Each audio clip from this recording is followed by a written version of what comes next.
say? 736.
Jesus Christ.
All right, fellas, so just a brief breakdown on things that took place in the shop today. There was a whole lot going on, a little bit all over the place, so I'll try to throw in some clips as to what all was going on.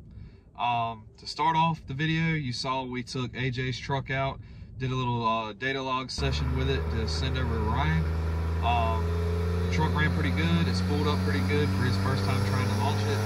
The truck has got 150% over flux, dual stock pumps, and a 6796 115 turbo. Kind of an experimental turbo we wanted to try, and it seemed to be working really well at the time. It's like I said, it spooled great. It launched pretty good for the street. It tried to spin some. It did like a 180 60 foot. I included the data log in here, and I'll include the clip here again. It went 730 at like 98.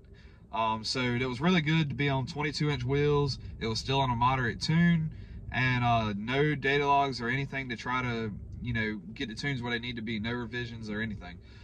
So it was pretty good, and we were pretty confident with it that, you know, with a few adjustments and then possibly going to the next level up tuning, we should have a solid 670 contender, given the circumstances.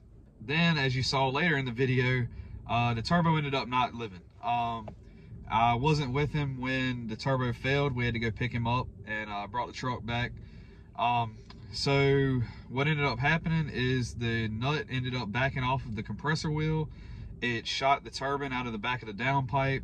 It bent the shaft. It blew the guts out of the center section, and pieces of the bearing were in the drain line, and it was a freaking disaster. It was oil everywhere.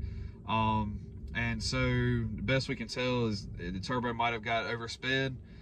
Maybe there's just not enough compressor to slow down that turbine. I'm not sure, but anyways, it didn't work out for that application. I did really like the turbo. It street drove great, spooled pretty good. So for a T6, it wasn't bad, but it may need some gates or something to try to help slow that thing down. So we ended up swap the turbo out. We threw Trevor's turbo on it.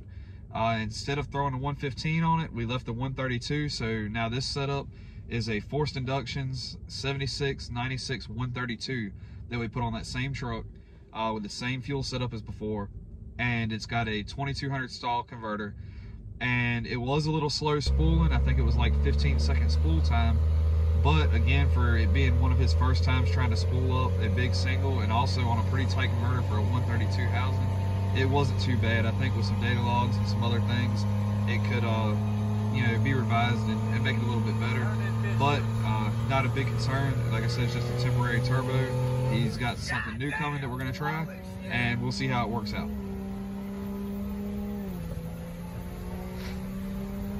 Diving into the red truck, so that one, as you saw, we got a roll pan mounted. I ended up using nut certs to secure it in place.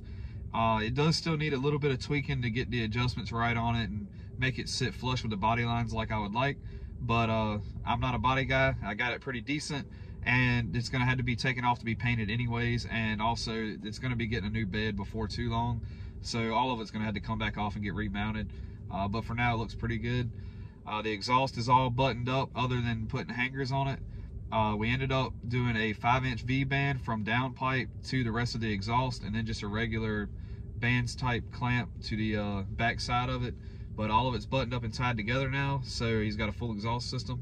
And the truck originally had 4-inch exhaust. We ran 5-inch from the downpipe back to where the collector was, and it splits off to dual 4-inch tips.